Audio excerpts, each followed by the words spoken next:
Welcome to Esther worship channel. మీరు నన్ను ప్రోత్సహిస్తూ, బలపరుస్తూ, నన్ను ఆదరిస్తున్నందుకు మరొకసారి మీకు నా వందనాలు చెల్లిస్తున్నాను.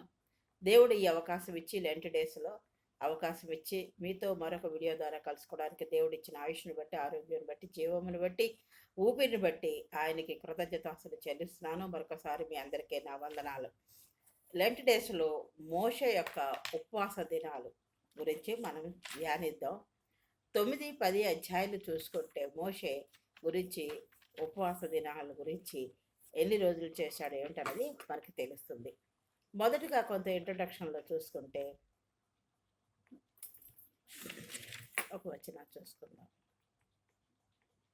ముందుగా చిన్న ప్రార్థన చేసుకుందాం. అత్యంత మహాపరిశుద్ధుడు, ప్రేమమడి, కృపామడి, దయామడి ప్రభువా, నీ అపరంజి పాదములకు లెక్కలేని స్థుతులు, స్తోత్రాలు, వందనాలు జరుపుకుంటాం.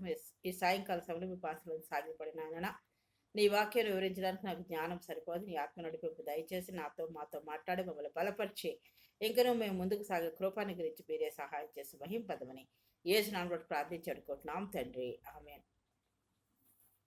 మోషే దేవుని సన్నిధిలో 40 రోజులు, 40 పగళ్ళు, 40 రాత్రులు ఉపవాసం చేసినట్టుగా ఎటువంటి శారీరక పోషణ లేకుండా ఒక సాధారణంగా ఉపవాసం చేశాడని మనకు తెలుసు. అంటే 40 రాత్రులు 40 పగలు గడిపాడని మనకు తెలుసు. చరిత్రలో మరే మానవుడు కూడా సాధించని ఘనత మోషే సాధించినట్టుగా మనం చూస్తాం. అయితే మోషే 3 సార్లు 40 రాత్రులు 40 పగళ్ళు ఉపవాసం చేసినట్టుగా చరిత్ర చెప్తోంది, పరిశుద్ధ గ్రంథం తెలియచేస్తోంది. అది 1 సారా, 2 సార్లా, లేదా 3 సార్లా, అది మనం తెలుసుకుందాం. పెంతెకోస్తు ప్రాయశ్చిత్తం వరకు దేవుడు సీనాయి పర్వతం వద్ద తోరాను ఇచ్చిన రోజు, అది షాబు, పెంతెకోస్తు అని కూడా పిలుస్తారు. పరిశుద్ధ గ్రంథంలో తోరా అనగా చట్టం, బోధలు, లేకపోతే బోధన, సిద్ధాంతం, నిబంధనలు అని తెలియచేస్తుందన్నమాట. హీబ్రూ బైబిల్ యొక్క మొదటి 5 పుస్తకాలు ఏమిటవి? ఆదికాండం, నిర్గమకాండం, లేవికాండం, సంఖ్యాకాండం, ద్వితీయోపదేశకాండం, ఇలాగన్నమాట. ఈ 5 ఖండాలే తోరా, మొదటి 5 పుస్తకాలు అన్నమాట. ఇవి తోరా అని అంటారు. అయితే ఇవి మార్గనిర్దేశకం చేస్తాయని కూడా అర్థం ఇస్తుంది. ఇది యూదుల యొక్క పవిత్ర గ్రంథం. యూదులు దేవుని వాక్కుగా ఈ తోరా పుస్తకాల్లో భావిస్తారు. ఎక్సోడస్, నిర్గమకాండం 20:18 చూసుకుంటే, ప్రజలందరూ ఆ ఉరుములు, ఆ మెరుపులు, ఆ బూరధ్వనియు, ఆ పర్వత ధూమమును చూచి భయపడి తొలగి దూరముగా నిలిచి మోషేతో ఇలా అన్నారట. ఏమని? నీవు మాతో మాట్లాడము, మేము వింటాం. నువ్వు మాతో మాట్లాడు, మేము వింటాం. దేవుడు మాతో మాట్లాడేలా మేము చనిపోతాం. అందుకు మోషే, భయపడకండి, మీరు పాపము చేయకున్నట్లు ఆయన భయము మీకు కలుగుటకు దేవుడు ఏం చేశాడు? దేవుడు మోషేతో ఉరుములు మెరుపులతో మాట్లాడడానికి, బురదలతో ధూమం మధ్యలో ఆయన వచ్చినట్టుగా, ఆయన వేం చేసినట్టుగా చూసి వాళ్ళు భయపడ్డారన్నమాట. అప్పుడు వీళ్ళు మాట్లాడితే మోషే ఇలాగ అంటున్నాడు, ఏమని? మీరు మోషేతో వీళ్ళేమన్నారు? మళ్ళీ చూసుకో, నీవు మాతో మాట్లాడుకో, మేము మాతో మాట్లాడితే మేము వింటాం. దేవుడు మాతో మాట్లాడినాడు, మేము చనిపోతాం. అందుకు మోషే ఏమన్నాడంటే, భయపడకుడి, మీరు పాపము చేయకున్నట్లు ఆయన భయము మీకు కలుగుటకును దేవుడు ఏం చేశాడు? దేవుడు ఎందుకు వచ్చాడంటే, మీరు పాపం చేయకుండా ఉండాలని, ఆయనపై మీకు భయం ఉండేలాగున ఆయన ఏం చేశాడని ఆ ప్రజలతో చెప్పాడు. ఆయన ఏం చెప్పాడు దేవుడు వాళ్ళతోటి? అప్పుడు మీరు నన్ను కొలవాలి, వెండి దేవతలను కానీ బంగారు దేవతలను అనేది చేసుకోనకూడదు, వంటి బలిపీఠములు కట్టి దాని మీద ఇశ్రాయేలీలు దహన బలులను, సమాధాన బలులను, గొర్రెలను, ఎద్దులను అర్పించాలని వాళ్ళకి చెప్పాడు. ఏ దేవతని చేసుకోకూడదు, వెండితో కానీ బంగారంతో కానీ దేన్ని చేసుకోకూడదు. తర్వాత నన్నే కొలవాలి, దేవుణ్ణే కొలవాలి, మట్టి బలిపీఠాలని కట్టి దాని మీద ఇశ్రాయేల్ ప్రజలు దహన బలులు, సమాధాన బలులు, గొర్రెలను, ఎద్దులను అర్పించాలని చెప్పాడు మాట. అయితే ఇక్కడ మోషే పెంతెకోస్తు దినం నుండి ప్రాయశ్చిత్తం వరకు మొత్తం 120 రోజులు వరుసగా 3 సార్లు 40 రోజులు ఉపవాసం చేసినట్లు పరిశుద్ధ గ్రంథంలో తెలియచేస్తోంది. ఎలుల్ అని పిలువబడే చివరి 40 రోజుల కాలం నేటికి ఆచరింపబడుతుంది అనమాట. ఈ ఎలుల్ అని పిలువబడే చివరి 40 రోజులే మనం ఆచరిస్తున్నట్టుగా పరిశుద్ధ గ్రంథం తెలియజేస్తుంది. ద్వితీయోపదేశకాండం 9:9 చూసుకుంటే 9-10 అధ్యాయులు ద్వితీయోపదేశకాండంలో క్లియర్గా ఆయన ఎక్కడప్పుడు 40 రోజులు ఉన్నాడని తెలియజేస్తుంది. ఆ రాతి పలకలనగా యెహోవా మీతో చేసిన నిబంధన సంబంధమైన పలకలను తీసుకున్నటకు మోషే కొండెక్కినప్పుడు అన్నపానములు మాని ఆ కొండ మీద ఎన్ని రోజులు ఉన్నట్ట 40 పగళ్ళు 40 రాత్రులు ఉన్నారు. అప్పుడు దేవుని వ్రేలితో వ్రాయబడిన 2 రాతి పలకలను యెహోవా మోషేకు అప్పగించినట్లుగా మనం చూస్తున్నాం.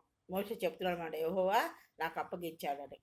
మీరు కూడి వచ్చిన దినమున ఆ కొండ మీద అగ్ని మధ్య నుండి యెహోవా మీతో పలికిన వాక్యములన్నీ వాటి మీద ఉండెను. అప్పుడు ఆయన మోషే రొట్టె తినలేదు, నీళ్లు త్రాగలేదు. అది ఒకటోసారి. రెండోసారి ద్వితీయోపదేశ కాండంలో 9-18 చూసుకుంటే ఈ 2 అధ్యాయాలు బాగా చదివితే మనకు బాగా తెలుస్తుంది. మీరు యెహోవా దృష్టికి చెడుగా ప్రవర్తించి ఆయనకు కోపం పుట్టించి చేసిన మీ పాపములన్నిటిని బట్టి మునుపటి వలె, అంటే మొదట చేశాడు కదా 40 రోజులు, అలాగే మునుపటి వలె నేను యెహోవా సన్నిధిని 40 పగళ్ళు 40 రాత్రులు సాగిలి పడుతుంది. ఆయన సాగిలి పడినట్టుగా చెప్తున్నాడు. 9:25 ద్వితీయోపదేశకాండం చూసుకుంటే అలాగను నేను యెహోవా సన్నిధిని 40 పగళ్ళు 40 రాత్రులు, అదే వచ్చిన పైన చెప్పిందే చెప్తున్నాడు అన్నమాట. 40 పగళ్ళు 40 రాత్రులు సాగిలి పడ్డారని చెప్తున్నాడు. ఆ వాక్యం 9:25 ద్వితీయోపదేశకాండం తెలియజేస్తుంది. యెహోవా మిమ్మల్ని నాశనం చేస్తా అని చెప్పాడు కాబట్టి నేను మొదటి వల్లనే, మోషే చెప్తున్నాడు అనమాట, మొదటి వల్లనే నేను ఆయన సన్నిధిని ఇలాగా 40 పగళ్ళు 40 రాత్రులు సాగిలిపడ్డాను అని చెప్తున్నాడు. మూడవదిగా నిర్గమకాండంలో చూసుకోవచ్చు. నిర్గమకాండంలో కూడా ఉంటుంది. మనం 34:1 చూసుకున్నాం. మరియు యెహోవా మోషేతో ఇట్లన్నో, మొదటి పలకల వంటి 2 రాతి పలకలను చెక్కుము. 2 రాతి పలకలు చెక్కమంటున్నాడు. నీవు పగలగొట్టిన మొదటి పలకల్లో ఉన్న మాటలను నేను ఈ పలకల మీద వ్రాస్తాను. నిర్గమకాండం 34:28-29 చూసుకుంటే ఆయన 40 పగళ్ళు 40 రాత్రులు అక్కడ యెహోవాతో ఉన్నట్లుగా మనం చూస్తాం. అప్పుడు కూడా ఈ 40 రోజులు 40 రాత్రులు పగళ్ళు ఆయన రొట్టె తినలు ఆహారం తీసుకోలేదు, నీళ్లు తాగినట్టుగా మనం చూస్తున్నాం. మరియు ఆయన నిబంధన మాటలను అనగా 10 ఆజ్ఞలను ఆ పలకల మీద రాసినట్టుగా చూస్తాం.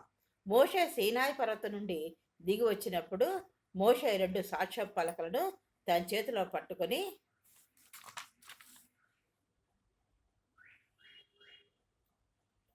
చేతితో పట్టుకుని కొండ దిగి వచ్చినప్పుడు తనతో మాట్లాడుతున్నప్పుడు, వీళ్ళతో మాట్లాడుతున్నప్పుడు ఎలాగుందంట, మోషే యొక్క ముఖము ప్రకాశిస్తోంది, బాగా వెలుగుమయమే ఉంది మాట. అది మోషేకు తెలియలేదు. అదే వచ్చిన వాళ్ళు మళ్ళీ 40 చేసింది అన్న రెఫరెన్స్ ద్వితీయోపదేశకాండం 9:24 కూడా ఉంటుంది మాట. 24-25 నేను మిమ్మల్ని, మోషే అంటున్నాడు మాట ప్రజలతోటి, ఇశ్రాయేల్ ప్రజలతోటి అంటున్నాడు. అది నిర్గమకాండంలో ఉంది, మళ్ళీ ద్వితీయోపదేశకాండం, ఇది మూడోసారి.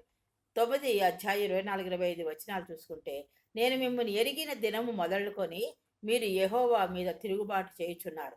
కాగా నేను మునుపటి వలె సాగిలిపడినట్లు యెహోవా సన్నిధిని మళ్ళీ 40 పగళ్ళు 40 రాత్రులు సాగిలిపడితేని రొట్టె తినలేదు, నీళ్లు తాగలేదు, ఆహారం తీసుకోలేదు, నీళ్లు కూడా తీసుకోలేదట.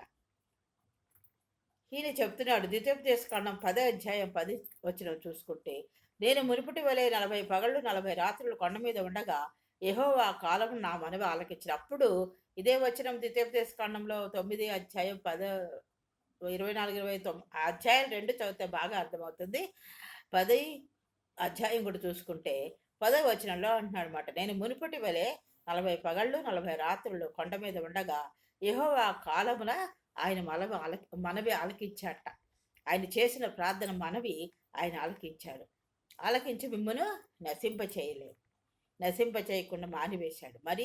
మళ్ళీ ఏమన్నాడు, యెహోవా మోషేతో ఇలాగన్నాడు దేవుడైన యెహోవా, ఈ ప్రజలు నేను వారికి ఇచ్చేదనని ప్రమాణం చేసిన దేశమున ప్రవేశించి స్వాధీనపరుచుకున్నట్లు నీవు లేచి వారి ముందర సాగుమని చెప్పినట్లుగా మనం చూస్తున్నాం. నువ్వు లేచి వారి ముందర సాగము, ఎందుకంటే నేను వీళ్ళకి ఇస్తానన్న దేశమున వీళ్ళు ప్రవేశించలాగన నీవు ముందుకు సాగమని చెప్తున్నట్టుగా మోషేతో మనం ఈ 2 అధ్యాయాల్లోనూ క్లియర్గా చూడగలం. నిర్గమకాండంలో కూడా మనం 34 అధ్యాయం, ఇంకా వేరే అది వేరే అధ్యాయంలో కూడా 34, వీటి 2లో ద్వితీయోపదేశకాండం 9, 10లో క్లియర్గా కూడా మనకు కనపడుతుంది, చరిత్ర చెప్తుంది మాట. పరిశుద్ధ గ్రంథం తెలియచేస్తోంది. కాబట్టి 120 రోజులు 40 చొప్పున మోషే అన్నపానములు మాని దేవుని సన్నిధిలో గడిపినట్టుగా చూస్తున్నాం. ఆఖరిదే మనము నేటిగా ఆచరించేది ఈ 40 రోజులు లెంట్ డేస్ మనం ఆచరిస్తున్నాం. ఆఖరిగా మనము ఇశ్రాయేలు ప్రజలు అస్తమానం దేవుడిని పాపం చేశారు, దేవునికి విరోధముగా ఉన్నారు, తిరుగుబాటు చేశారు, ఆయనకు కోపం పుట్టించారు, దేవుడైన యెహోవాను నమ్ముకోలేదు. లేదు. వాళ్ళు ఇంకా ఏం చేశారు? వెండితో బంగారంతో దేవతలను చేసుకుని ఆరాధించారు. అవి ఏవి చేసుకోకూడదు అంటే వాళ్ళు ఆయన మాట వినక ఆయన తిరుగుబాటు చేసి మోషే కొండెక్కినప్పుడు రావడం లేట్ అయితే అవి వెండి బంగారాలతో దేవతలు చేసుకుని ఆరాధించినట్లుగా మనం చూస్తాం. ఆయన దేవుడు మోషే యొక్క ప్రార్థన, ఉపవాస ప్రార్థన, ఆయన సన్నిధిలో గడిపి ప్రార్థించిన ఆయన మనవి ఆలకించి ఆయన వాళ్ళకి కరుణించినట్లుగా మనం చూస్తున్నాం. మోషే అలా ఉపవాసం ఉండి ప్రార్థిస్తూ వచ్చినప్పుడు ఆయన మహిమ వలన, ఆయన బాహుబలం వలన ఐగుప్తులో నుండి రప్పించిన ఆయన స్వాస్థ్యమైన జన్మను నశింప చేయకుండా ఉండమని మోషే ప్రార్థిస్తూ వచ్చిన ప్రార్థన దేవుడు ఆలకించి వాళ్ళని విమోచించినట్టుగా ఆ పాలుతెనులు ప్రవహించే దేశానికి వాళ్ళని నడిపించినట్లుగా మనం చూస్తున్నాం. చూసారా దేవుడు ఎంత గొప్పవాడు. వాళ్ళు తిరుగుబాటు చేసినప్పటికీ, పోయినప్పటికీ, పాపం చేస్తున్నప్పటికీ మోషే ప్రార్థిస్తూ వచ్చిన ప్రార్థన ఆలకించి వాళ్ళ మనవిని ఆయన వాళ్ళని విడిపించినట్లుగా, వాళ్ళని కరుణించినట్లుగా మనం చూస్తున్నాం. మరి ఈ పాత నిబంధనలో ఇవన్నీ చూసినప్పుడు దహన బలులు, బలిపీఠాలు ఇవన్నీ మనం ఆచరించడం కష్టమని, అవి పాత నిబంధనలు ఆయన చూసే ప్రజలు తప్పిపోతున్నారని చూసి దేవాది దేవుడైన యేసుక్రీస్తు ప్రభువారిని, ఆయన అద్వితీయ కుమారుడైన యేసుక్రీస్తుని మన మధ్యకి భూలోకంలో పంపించి ఆయన అమూల్యమైన రక్తధారాల ద్వారా, ఆయన శిలువ బలియాగం ద్వారా నాకు మనకు ఇచ్చిన రక్షణ బట్టి ఆయన స్తుతించి బదులమైనాం. ఆయనే దిగి వచ్చేసాడు మన పాపాలని, మన శ్రమల్ని, మన రోగాల్ని, మన బాధల్ని భరించడానికి ఆయనే దిగి వచ్చేసి ఆయన అమూల్యమైన రక్త ద్వారా మనకి ఇచ్చిన రక్షణ బట్టి ఆయన స్తుతించ బదులమై ఉన్నాం. కాబట్టి ఆయన మనం యేసుక్రీస్తు ప్రభువుని నమ్ముకుంటే, ఆయన సిలువని ధ్యానిస్తే, ఈ లెంట్ డేస్లో ఆయనకి అన్ని రోజుల్లో ఆయన ఆరాధించాలి, ఆయన స్తుతించాలి.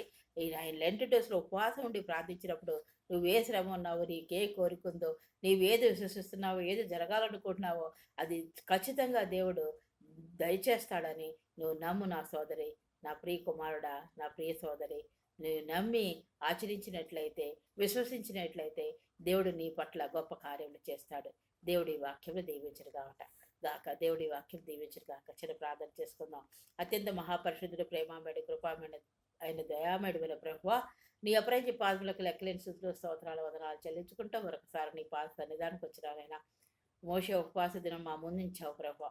మేము ఎట్టి ప్రకారంగా ఉండాలో మాకు నేర్పించి, మాకు శక్తానుసారంగానైనా మేము అన్నపానములు తగ్గించుకుని నా ప్రభువా, మా శక్తానుసారంగా మేము ఉండి నాయన నీ సన్నిధిలో, నీ వాక్యదానంలో ఎక్కువగా ధ్యానించి నీ సన్నిధిలో గడిపే భాగ్యము మాకు నేర్పించి మీరు మహింపదమని, మేము ఏదైతే ఆశపడుతున్నామో, ఏది జరగాలనిస్తున్నామో, ఆత్మీయ జీవితంలో ఎదగాలని ఆశపడుతున్నామో దానిలో మేము ముందుకు సాగిపోయే కృపను గురించి, మేము ఏది పొందుకోవాలో, ఏది ప్రార్థిస్తున్నామో అది పొందుకునేలాగా మీరు కృప చూపి కటాక్షించి, మా తప్పిదములు పొరపాటు క్రీస్తు రక్తంలో మరొకసారి కడిగి శుద్ధీకరించి మమ్మల్ని మేము పరిశుద్ధపరచుకుని పాత్రలో సాగిపోయే కృపను గురించి మీరే సహాయం చేసి మహింపదమని, మీ ప్రియకుమారుడు పరక్షకుడైన యేసుక్రీస్తు వారి పుణ్య పాదాలు పట్టుకుని అతి వికలీనంగా వచ్చినాం తండ్రి. ఆమేన్.